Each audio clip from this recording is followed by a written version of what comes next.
Hello viewers, இன்றைக்கி நம்ம பார்க்க போகிற ரெசிபி என்னன்னு பார்த்தீங்கன்னா வெந்தயக்கீரை பன்னீர் வடை.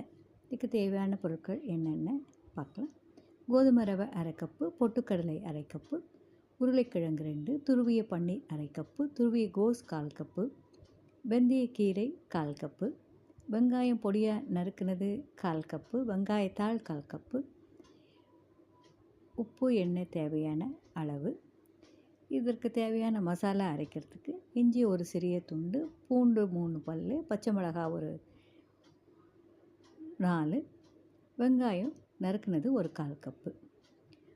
இது எப்படி செய்யலான்னு இப்போ பார்க்கலாம். முதல்ல உருளைக்கிழங்கை வேக வச்சு தோல் எடுத்துட்டு நல்லா மசிச்சு வச்சுக்கோங்க.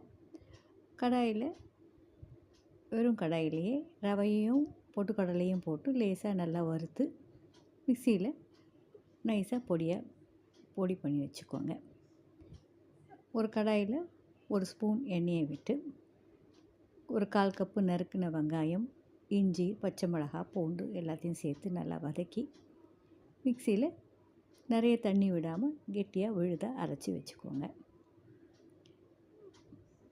மற்றொரு கடாயில் சிறிது எண்ணெயை விட்டு காஞ்சதும் நறுக்கின வெங்காயம், கோஸு, அரைச்சி வச்சுருக்க விழுது எல்லாத்தையும் சேர்த்து நல்லா வதக்குங்க.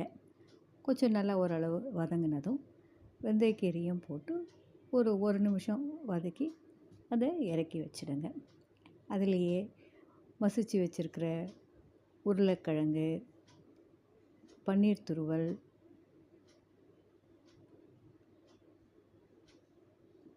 வெங்காயத்தாள், தேவையான அளவு உப்பு, இது பொடிச்சு வச்சுருக்கிற மாவு எல்லாத்தையும் போட்டு நல்லா கெட்டியாக வடை மாவு பதத்துக்கு நல்லா பிசைஞ்சு வச்சுக்கோங்க.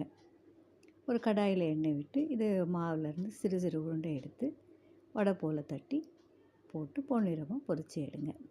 இதுவே வெந்தயக்கீரை பன்னீர் வடை செய்கிற முறையாக செய்து பார்த்துட்டு உங்கள் ஃபீட்பேக் எனக்கு சொல்லுங்கள்.